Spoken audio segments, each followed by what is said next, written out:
O que deve ter de otaku fanboy de samurai arrepiado com essa série?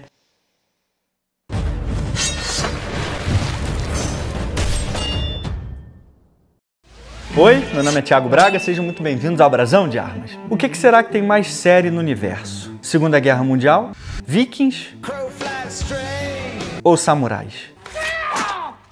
E aqui vamos nós, senhoras e senhores, para mais uma série de samurais girando suas katanais, para todo lado. Shogun! A gloriosa saga do Japão. Até a Star Plus bondosamente me convidou para fazer a divulgação desse seriado. Mas eu não me vendo aqui não, você sabe muito bem disso. Muito menos para ficar fazendo propaganda de samurai bruto. Meu Deus do céu! Mas se é para me vender, eu me vendo por coisa boa, que não faz mal para ninguém. Tipo Insider. Vocês ficam ansiosos, né, para saber o que eu vou falar sobre Insider, né? Mas não tem como, porque isso aqui é qualidade pura, senhoras e senhores. Dá uma olhada no formato, como ela veste bem, não são aquelas roupinhas coladinhas esquisitinhas, não. E você sabe que não precisa nem passar, né? Você mete a mão no seu guarda-roupa, na sua gaveta, coloca em você e em pouco tempo ela já vai se ajustando no seu corpo. E para você ver que eu tô falando sério aqui, vamos aproveitar logo o mês do consumidor para você ganhar um descontaço na Insider. 15% de desconto usando o meu código na compra de qualquer item no site. É só clicar no link na descrição, acessar, usar o meu código, porque você sabe, Insider é Insider. Agora, o que eu não sei o que é mesmo é esse seriado de novo de samurai aqui, meu Deus do céu. Eu já analisei uns negócios esquisitos pra caramba de samurai, você sabe. Mas como eu ganho pra isso, vamos ver onde esse Shogun leva a gente.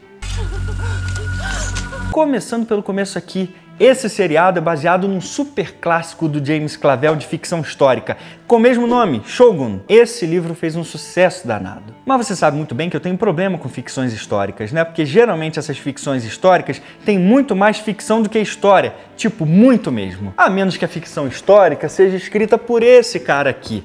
Aí é muito mais história do que ficção, tipo, muita mesmo. Porque se é ficção histórica, não pode ignorar a história, muito menos esculhambar a história, porque senão o Braguinha aqui esculhamba a série também. E eu não tenho medo de você não, fanboy. Se você é fanboy e vai ficar revoltadinho porque eu tô falando mal da sua série, desabafa aqui nos comentários, menino. Coloca pra fora o que você tá sentindo, que eu não vou nem ler. Agora, se você se inscreveu, curtiu e compartilhou esse vídeo, saiba que aqui você terá sempre razão. Não há comida e à noite não terá água. Acharemos terra firme. Então, esse aqui é um navio holandês de 1600 e saca só como que os caras estão passando mal desse jeito, tentando chegar no Japão. Isso em 1600. Vamos lembrar que já desde 1543 os portugueses estavam indo e voltando do Japão. Indo e voltando do Japão. Igual quando você vai na padaria e volta para casa. Eram os portugueses indo e voltando do Japão. Então esses holandeses aqui não são nada mesmo. Assim, depois eles meteram o pé na bunda dos portugueses da Ásia, pegaram tudo para eles. Mas isso não vem ao caso aqui. Vamos chegar ao Japão. Japão?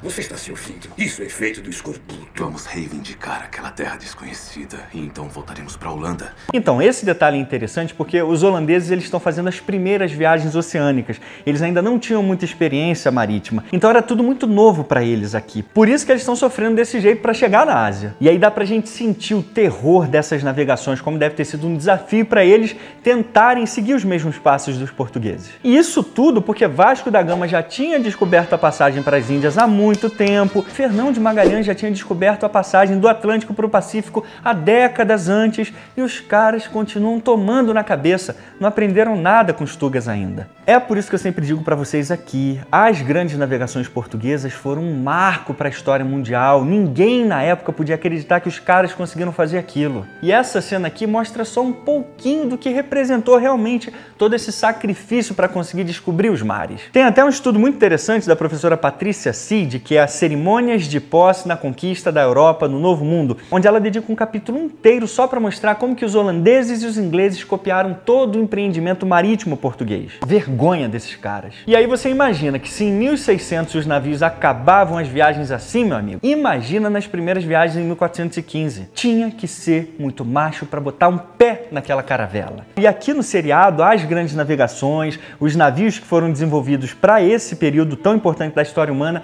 têm um papel fundamental, porque elas vão alterar toda a geopolítica japonesa. Por isso que durante todo o seriado a gente vai continuar ouvindo muito sobre os navios europeus e como que eles foram importantes para mudar a geopolítica japonesa. Inclusive, sobre essa importância dos navios europeus nessa Guerra Civil Japonesa, a gente tem que lembrar que esse Blackthorne, que é o personagem principal do James Clavell, ele é na verdade uma representação fictícia de um personagem histórico, o William Adams, que foi um grande navegador inglês que de fato chegou no Japão nesse período, que ensinou pessoalmente ao Tokugawa Ieyasu a construir navios no estilo ocidental, como esses galeões aqui que a gente vê. Então, pelo jeito, durante todo o seriado aqui a gente vai ver a arte da guerra naval europeia influenciando toda a geopolítica japonesa. Por isso que é importante a gente compreender esse poder marítimo europeu dentro do contexto japonês. E como dominar essa arte representaria a vitória na Guerra Civil Japonesa.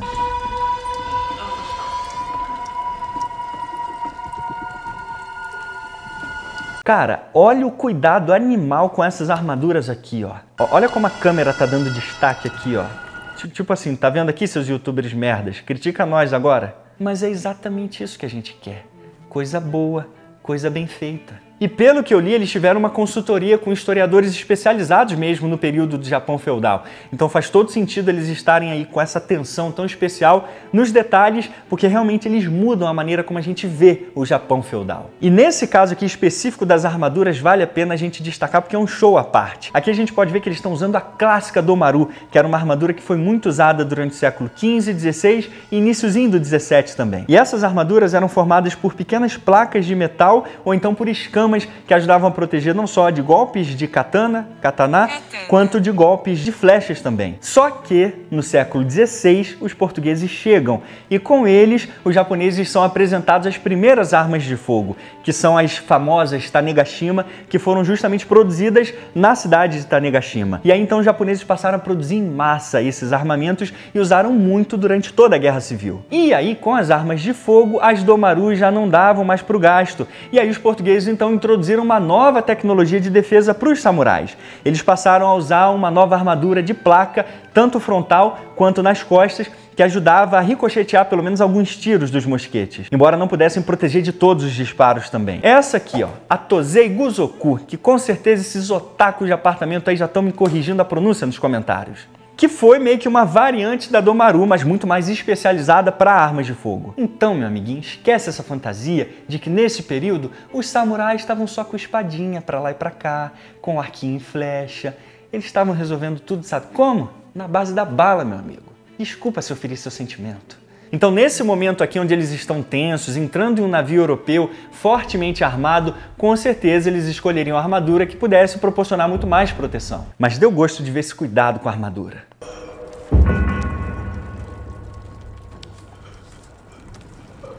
Os dentes todos podres de escorbuto. Falta de vitamina C, galera. Tá pensando o quê? Tinha laranjinha lá para eles chuparem, limãozinho fresco? Tinha não, ó, tinha nem água. E você fica aí, cheio de manha, não querendo chupar a laranja que a mamãezinha descasca pra você, tira até o carocinho pra dar na sua boquinha? Acorda pra vida, menino. Os caras iam caindo aos pedaços todos os dias. E mostrando justamente o terror que era esse dia a dia dos marinheiros portugueses, a gente tem essa obra aqui que é praticamente um clássico do professor Roger Crawley, Conquistadores. É uma obra muito empolgante que eu recomendo demais para vocês terem uma ideia do que foi realmente não só as grandes navegações, mas também o poderio militar que os portugueses desenvolveram nessa época. E aí me vem esses livrecos do MEC dizendo que os portuguesinhos entraram numa caravelinha, saíram navegando e mataram metade da humanidade. É só isso que você precisa saber só.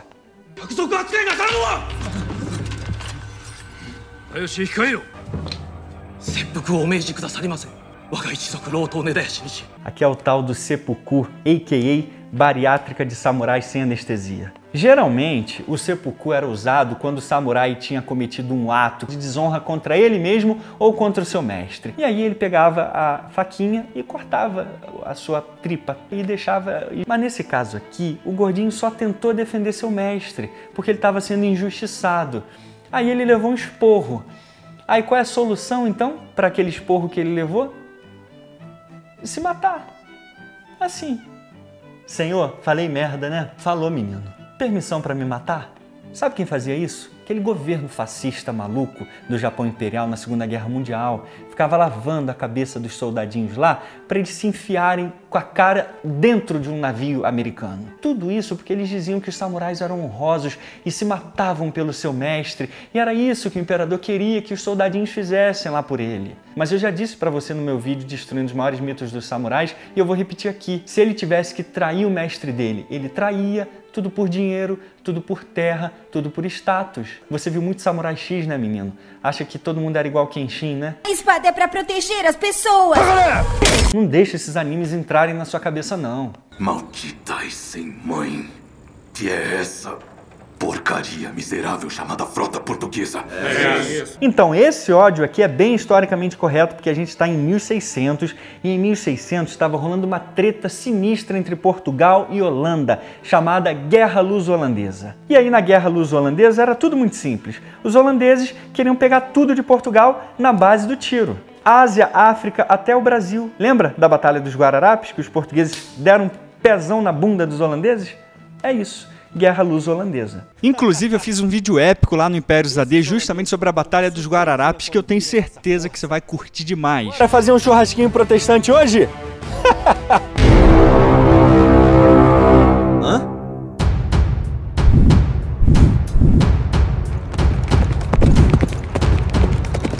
Eles estão chegando! Eu nunca vi tantos homens! Eles são gigantes! Tenham fé, irmãos! E que Deus nos proteja. Aliás, o professor Charles Boxer, nessa obra aqui fundamental sobre o Império Português, chamado Império Marítimo Português, ele diz pra gente um detalhe bem interessante, que essa guerra luso-holandesa, na verdade, foi a primeira guerra mundial mesmo, porque foi a primeira guerra que aconteceu em todos os continentes. América, África, Ásia, Europa, inclusive. Então é interessante a gente ver por esse prisma como que essa guerra entre os holandeses e portugueses tiveram realmente um impacto global, que foi apoiado por várias lideranças nos seus próprios locais. Então teve uma influência geopolítica tremenda essa guerra entre os dois. É por isso que ela é tão explorada dentro do seriado e faz todo sentido para deixar ainda mais dinâmica essa treta entre as duas potências. Meu Deus, você é piloto mesmo e é inglês, que bosta. Escuta, cavalheiro, você fala japonês. Eu tenho que saber se minha tripulação está viva. Então essa zoeira do espanhol aqui é maneira porque a gente tem que lembrar que a Inglaterra nessa época não passava de uma potência regional europeia, ainda não era uma potência marítima. Por isso que essa zoação faz todo sentido, principalmente vindo de portugueses e espanhóis, que já estavam anos-luz na frente não só dos holandeses, mas principalmente dos ingleses também. Agora, a partir do século 17 e 18, meus amigos, sai da frente que a sua majestade está passando. E uma outra coisa muito legal nessa cena aqui também é que a gente pode ver o contato cultural que estava acontecendo entre os ibéricos e os japoneses. Eles aprenderam a língua um dos outros, aprenderam seus costumes, aprenderam a maneira de lidar uns com os outros. Então é interessante a gente imaginar que há poucas décadas antes esses povos nunca tinham se encontrado, nem sabiam da sua existência e agora já estavam nesse dinamismo todo, como a gente pode ver nessa cena. Por que não vai lá em cima? Vai, me diga o que vê. Me diga se você acha mesmo que o nosso mundo é o ápice da civilização. Então, é como eu sempre digo aqui, depende para quem você pergunta e quando. É porque a primeira crônica que a gente tem real desse primeiro contato foi escrito por um português, um navegador chamado Luís Frois, na sua crônica Grandes Contrastes entre os Costumes da Europa e Japão. E aí ele mostra como que os japoneses eram mais avançados em algumas áreas, como por exemplo, eram muito dedicados às artes, muito dedicados à arquitetura, eram muito dedicados na criação dos seus filhos, que por sua vez eram extremamente habilidosos e educados. Já no caso das mulheres, os portugueses dizem que elas eram mais assanhadinhas do que as europeias, que nos esquentavam muito a cabeça para a honra. E não vamos esquecer também que nesse período, em 1600, a Europa estava no auge da Renascença. Então toda aquela cultura que a gente vê, não só das artes, da literatura, o renascimento grego realmente, a arquitetura, a engenharia, aquelas grandes catedrais, aqueles grandes palácios, as cidades muito mais povoadas. Então tudo isso a gente vê na Europa florescendo de uma maneira impressionante também. E para complementar isso, Freud faz uns relatos interessantes em relação a algumas distinções entre os portugueses ou europeus e os japoneses. Em relação à medicina, por exemplo, Freud conta pra gente na sua crônica que quando os portugueses ou os europeus se cortavam, eles já sabiam suturar. Eles davam pontos na ferida que ajudava a cicatrizar muito mais rápido. No caso dos japoneses, eles não conheciam a sutura. Então eles apenas colocavam um band-aid em cima, que demorava muito mais para cicatrizar e às vezes até infeccionava. E em relação ao tratamento dentário também tem uma outra coisa muito interessante, que os portugueses ou europeus, quando queriam arrancar o dente, eles usavam uma ferramenta que foi usada até há poucas décadas atrás, chamada de bico de papagaio. E aí eles conseguiam suavemente arrancar o dente fora. E sabe como é que os japoneses faziam para arrancar os dentinhos deles? Arco e flecha. Quê? Imagina que legal, você arrancar um dente com arco e flecha.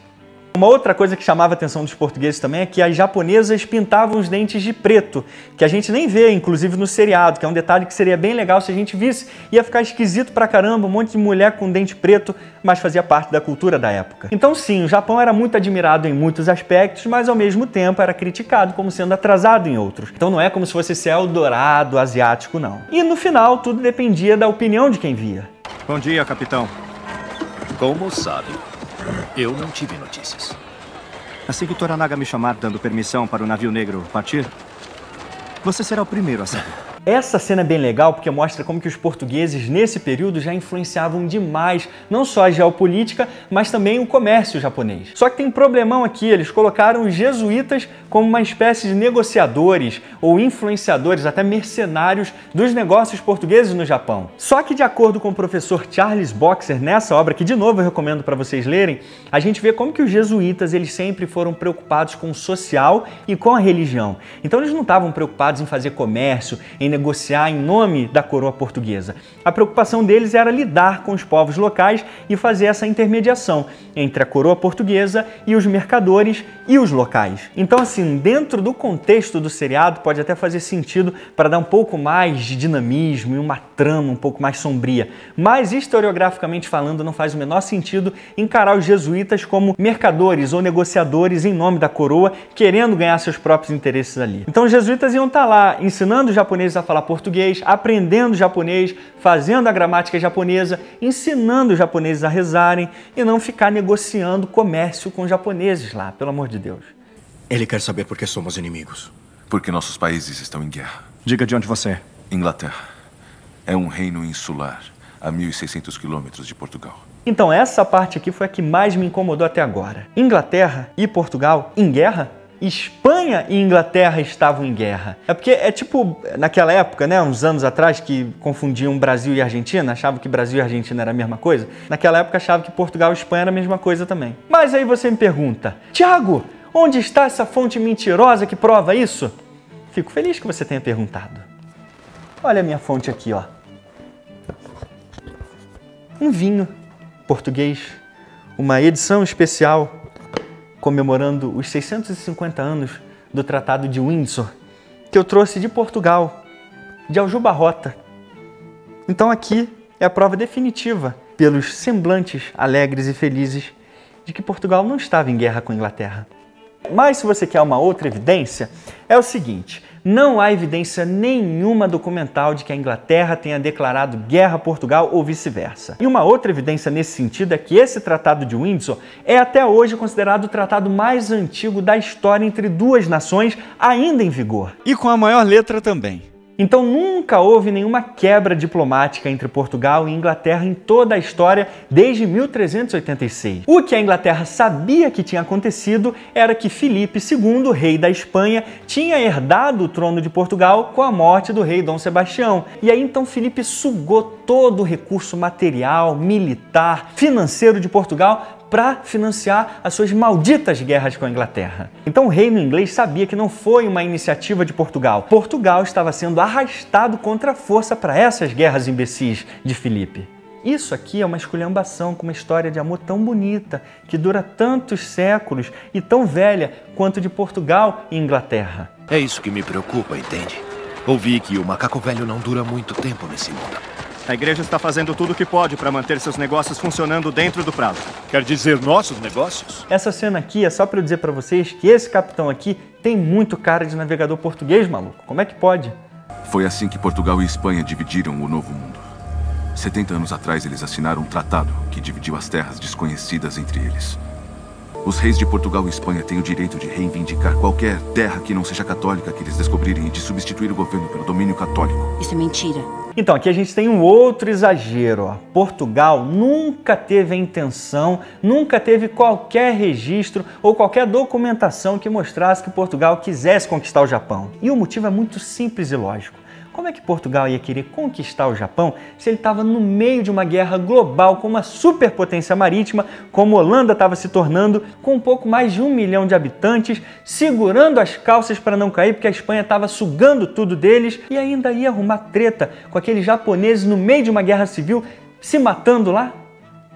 Não faz sentido nenhum isso. Agora, no caso da Espanha, sim, a gente tem uma documentação primária que mostra como os espanhóis queriam conquistar o Japão. Pelo menos eles chegaram a cogitar essa ideia. Tem até uma correspondência do governador da Filipinas, o Dom Rodrigo de Vivero, que sugeriu a Filipe III que pensasse na possibilidade de invadir o Japão e conquistar o país justamente pelos seus fartos recursos naturais. Então, se tinha uma ameaça histórica nesse período aqui pro Japão, não era de Portugal, era da Espanha. Uma base portuguesa, em Macau.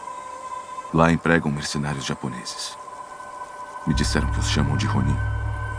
E aqui Macau foi dada para os portugueses justamente porque Macau e os chineses estavam sendo atacados pelos Ronins, ou os Wakos, que eram os piratas japoneses. Não tem nenhum tipo de evidência documental que mostre que os portugueses se aliaram aos chineses e se aliaram aos Ronin japoneses para depor os governos japoneses. Então, assim, faz todo sentido do ponto de vista narrativo do seriado eles trazerem essa teoria da conspiração, portugueses como sendo a superpotência da época, sendo combatidos pelos japoneses em aliança aos ingleses, que são sempre os mocinhos e tudo que é lugar, né? Agora, não acha que isso aqui é história não, porque não é. O mundo é redondo.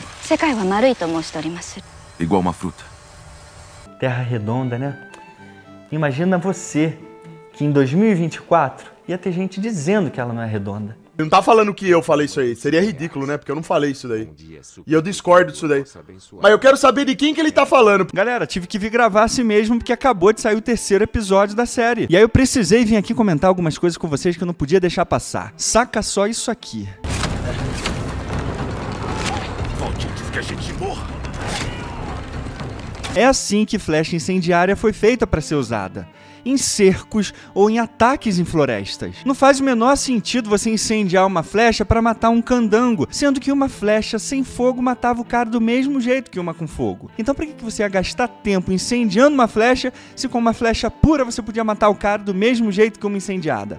Não faz o menor sentido isso. Então é muito legal ver essa tática sendo usada da maneira como ela foi pensada para ser usada mesmo. Em campos específicos, fechados, não em campos abertos em uma batalha normal.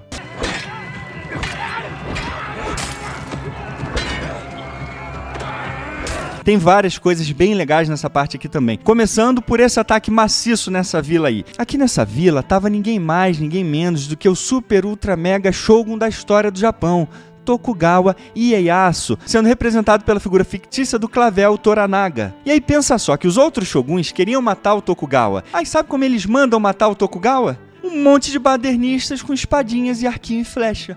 Só que tem um detalhe muito importante nesse período da arte da guerra do Japão que o seriado não tá te contando ainda. E eu espero sinceramente que ele conte. No final da Guerra Civil, o Japão já usava mais arma de fogo do que qualquer outro país europeu. É exatamente isso que a gente pode ver nessa obra aqui do professor Noel Perrin, chamada Giving Up the Gun, que mostra exatamente esse aspecto da arte da guerra japonesa e como eles passaram a valorizar tanto os mosquetes na Guerra Civil que eles eram amplamente difundidos por toda a sociedade e principalmente em batalhas. É claro que você vai encontrar muitos relatos também de samurais que preferiam usar suas armas tradicionais, mas mesmo assim, as armas de fogo nesse período foram decisivas, principalmente para a vitória do Tokugawa Ieyasu. Então a gente já tá no 3º episódio e nada dos samukas darem os tecos com as nervosas? E olha só quem chegou aqui.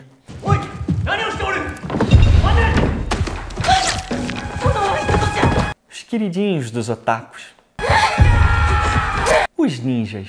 Isso aqui é ninja fazendo ninjice, como manda o Manual dos Ninjas, a Bíblia dos Ninjas, Bansen Shukai. Aqui dentro desse manual a gente vê exatamente como os ninjas agiam naquela época. E é muito interessante que esses ninjas aqui, na verdade, nada mais eram do que samurais, assassinos e espiões. Então um ninja no período Sengoku era apenas um espião samurai, que era usado também em missões de assassinato estratégico. Então durante esse período da Guerra Civil a gente não tem uma evidência como os ninjas sendo uma classe separada dos samurais. Os ninjas nada mais eram do que samurais usados para táticas de espionagem. E aí esses samurais eram treinados para espionar, para infiltrar e assassinar. E aqui na Bíblia dos Ninjas a gente vê algumas dessas técnicas que os ninjas usavam, como por exemplo, jogar um spray de veneno de sapo na cara do inimigo, pegar aquelas lanterninhas e jogar na cabeça do seu oponente, ficar olhando para a lua cheia para se tornar invisível e fazer aqueles jutsus do Satanás para jogar feitiço no seu inimigo. Então esquece esse negocinho de jogar bombinha de fumaça, de jogar estrelinha na cara do inimigo, de ficar correndo com os bracinhos para trás. Para com isso, menino. Uma ambientação maravilhosa, casas, cidades e castelos, além de roupas e armaduras muito bem estudadas. No caso das armas e armaduras especificamente, até o terceiro episódio pelo menos, a série tem feito um bom trabalho, embora já pudesse mostrar melhor a importância das armas de fogo, que já há décadas começaram a mudar a arte da guerra e a geopolítica japonesa. As dinâmicas e intrigas entre europeus e japoneses, principalmente o protagonismo português na Ásia e o novo, real e terrível desafio que chega com a Holanda, traz uma trama histórica eletrizante. Apesar das distorções na história real que podem confundir o espectador na transição entre a realidade e a ficção, a liberdade poética não desrespeita as bases fundamentais das crônicas. Shogun, a gloriosa saga do Japão, começou bem demais. E se não cagarem tudo nos próximos episódios, tem tudo para se tornar uma referência nas obras históricas dos últimos bons anos. Nota 8 de 10. E fechamos aqui. Espero que vocês tenham gostado e aprendido com mais esse vídeo e a gente se vê no próximo Brasão de Armas. Até mais!